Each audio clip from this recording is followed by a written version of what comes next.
बिस्मिल्लाहिर्रहमानिर्रहीम। जी, मैं अली अवैस बांट बिल्डिंग न्यू पाकिस्तान से। आज हम लोगों ने जो इकोनॉमिक और पॉलिटिकल सिस्टम्स जो दुनिया के हैं उनके ऊपर जो सीरीज़ हम लोगों ने शुरू की है उसमें हम कैपिटलिज़म के ऊपर बात करेंगे। कैपिटलिज़म से मुराद ये है एक ऐसा इकोनॉमिक और पॉलिटिकल सिस्टम जिसके अंदर जो मीन्स ऑफ प्रोडक्शन है वो प्राइवेट लोगों के हाथ के अंदर होते हैं। अब मीन्स ऑफ प्रोडक्शन से मुराद क्या है कि जो आपकी लैंड प्रोडक्शन के अंदर फॉल करते हैं। इससे अगर हम एक स्टेप आगे चलें, इकोनॉमिक सिस्टम के ऊपर बात करें, कैपिटलिज्म का जो इकोनॉमिक एस्पेक्ट है उसके ऊपर बात करें, तो ऐसा सिस्टम जो फ्री मार्केट के ऊपर बिलीव करता है, यानी लाइसेंस फेयर की पॉलिसी। लाइसेंस फेयर की पॉलिसी क्या होती है कि less govern is better govern.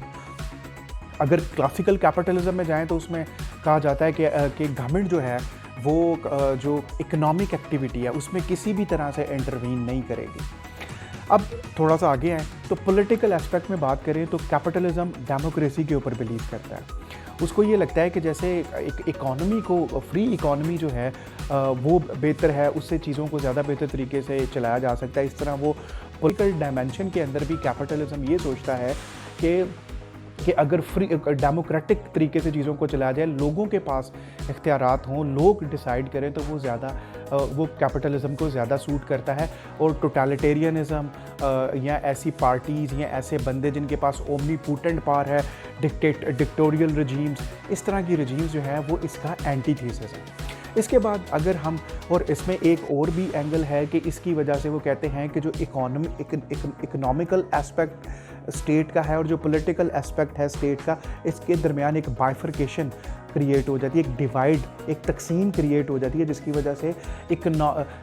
वजह से जो इकोनॉमिक मैनिपुलेशन है उसके चांसेस कम हो जाते हैं।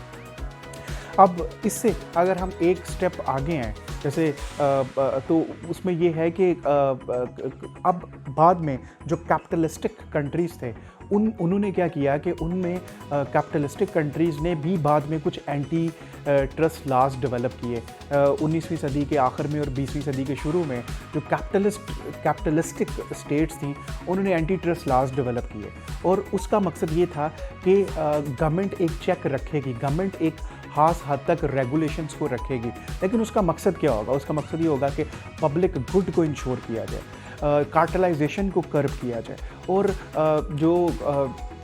जो कंपैटिटिव फेयर कंपटीशन है मार्केट के अंदर उसको इंश्योर किया जाए।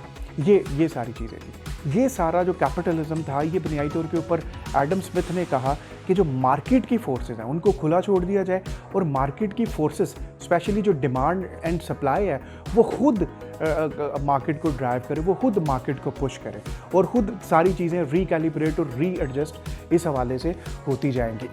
तो ये था।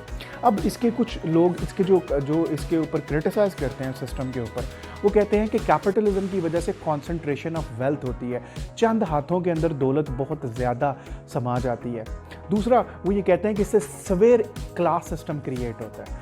तीसरा, उसमें ये भी कहा जाता है कि इस्तेहसाल भी होता है, जो लेबर है या जो आपकी जो डाउन रोडन क्लास है उसका इस्तेहसाल के चांसेस भी बढ़ जाते हैं। चौथा, ये भी कहा जाता है कि आप पॉलिटिक्स को और इकोनॉमिकल एस्पेक्ट को, स्टेट के, इनको बाइफरकेट तो कर देते हैं, लेकिन वो कहते हैं कि जो मल्टीनेशनल कंपनीज़ हैं, जो ट्रिलियन ऑफ डॉलर्स में जिनका रेवेन्यू होता है, वो उस पैसे का इनडायरेक्टली इस्तेमाल करती हैं, लॉबिंग करती हैं अपने इंटरेस्ट को गार्ड करने के लिए।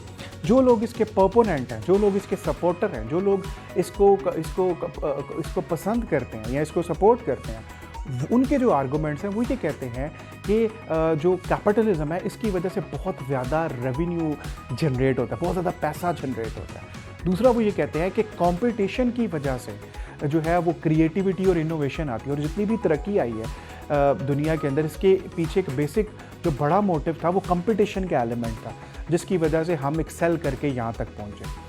तो ये दो एस्पेक्ट हैं। बाकी इसके कुछ टाइप्स भी हैं। अगर मैं इसकी टाइप्स की बात करूं तो इसमें एक तो laissez faire purely capitalistic countries हैं जिनमें लाइसेंस फेयर की पॉलिसी ऑप्ट की जाती है, अमेरिका और आपका जो यूरोपियन कंट्रीज़ हैं इस हवाले से। इसके अलावा कुछ ऐसी कैपिटलिस्ट, एक टाइप ऐसी भी है जिसमें स्टेट तो कैपिटलिस्ट होती हैं, स्टेट कैपिटलिस्ट होती है, सोसाइटी उस तरह से कैपिटलिस्ट नहीं होती।